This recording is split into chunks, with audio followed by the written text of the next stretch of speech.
Bonjour et bienvenue sur l'Argus. Je suis aujourd'hui à Munich en Allemagne où XPeng présente le L03, un SUV compact électrique à prix serré lancé sur la plupart des marchés européens, dont la France. Alors avec ce modèle, la marque chinoise investit l'un des segments les plus porteurs du marché avec une ambition, celle de faire du volume. Mais pour ça, le L03 devra affronter des concurrents sérieux comme le Peugeot i3008, le Citroën IC5 Aircross, le Renault Scénic et autres Tesla Model Y.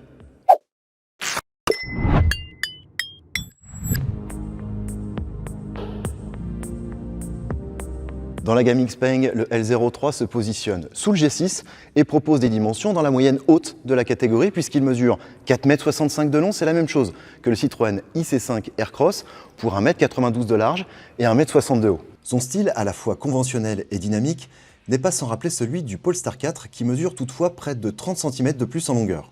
À l'avant, on retrouve un capot plongeant dont les nervures épousent le galbe des ailes et des optiques en forme de demi-X positionnées de part et d'autre d'une calandre pleine peinte couleur carrosserie. Le bouclier qui fait corps avec l'ensemble hérite quant à lui d'un traitement noir brillant plutôt chic en partie basse.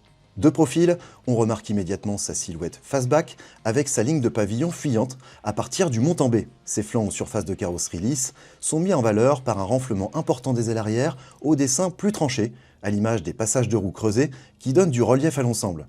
Sur la poupe, la grande lunette arrière très inclinée donne une impression de fluidité. Elle se prolonge jusqu'à un petit béquet dominant des feux reliés entre eux par un bandeau lumineux, une configuration que l'on retrouve sur tous les modèles de la gamme. Le haillon de forme convexe est quant à lui floqué de l'inscription de la marque en partie haute et de celle du modèle en bas à droite. Le pare-choc qui hérite de la même finition noir brillant que le bouclier et les bas de porte se montre pour sa part relativement discret.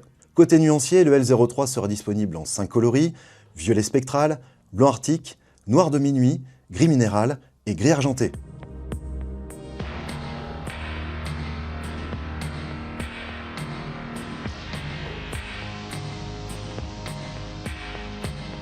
Le L03 reprend la configuration très minimaliste de sa variante berline en Chine, la Mona M03. Sans être spartiate non plus, cet intérieur se montre très dépouillé puisqu'on n'y retrouve presque aucun bouton, si ce n'est quelques raccourcis sur le volant. Un volant derrière lequel on trouve un tableau de bord numérique de 8,8 pouces, complété par un vaste affichage tête haute de 26,8 pouces sur le pare-brise. Un écran tactile central de 15,6 pouces trône sur la planche de bord au dessin très épuré. Cette dalle numérique, dédiée à la fois à l'infodivertissement et au contrôle des fonctions du véhicule, domine une console centrale à 2 étages. On y retrouve un chargeur de smartphone par induction et un double porte-gobelet qui domine un vaste espace de rangement pour le conducteur et son passager.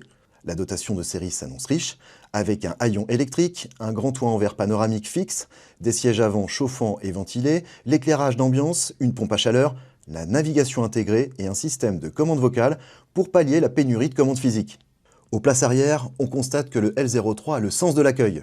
Son empattement XXL de 2,85 m lui permet de réserver beaucoup de place aux passagers qui disposent d'un espace aux jambes conséquent et d'une garde-toit suffisante pour tous les gabarits, malgré le fait qu'il s'agisse d'un coupé. Les 2 sièges latéraux sont confortables et bien dimensionnés, mais celui du milieu se montre en revanche plus étriqué et servira davantage de place d'appoint pour les courts trajets. Côté coffre, le L03 ne fait en revanche pas figure de référence dans la catégorie en proposant un volume de 539 litres sous tablette, soit 49 de moins que le Peugeot i3008 par exemple. Une fois la banquette fractionnable rabattue, la capacité de chargement passe à 1640 litres, une valeur inférieure de 23 litres à ce que propose le SUV au lion. Le L03 dispose cependant d'un frunk de 102 litres sous le capot avant pour ranger les câbles de recharge et autres objets peu encombrants.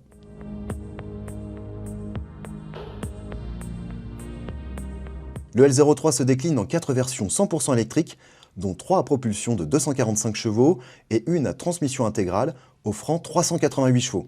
La version d'entrée autonomie standard s'équipe d'une batterie de 58,3 kWh et propose 445 km d'autonomie. La variante grande autonomie opte pour un accumulateur de 71,2 kWh pour un rayon d'action de 520 km et de 480 km en variante ultra, notamment équipée d'un système de conduite semi-autonome et de jantes de 20 pouces.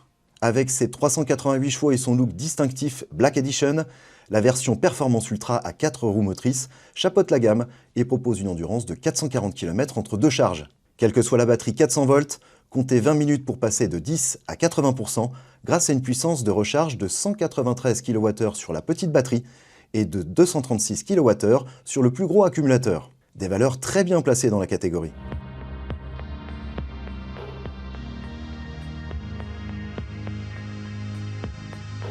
Le carnet de commande du Xpeng L03 ouvre le 16 juillet pour une arrivée en concession mi-septembre et des premières livraisons début octobre.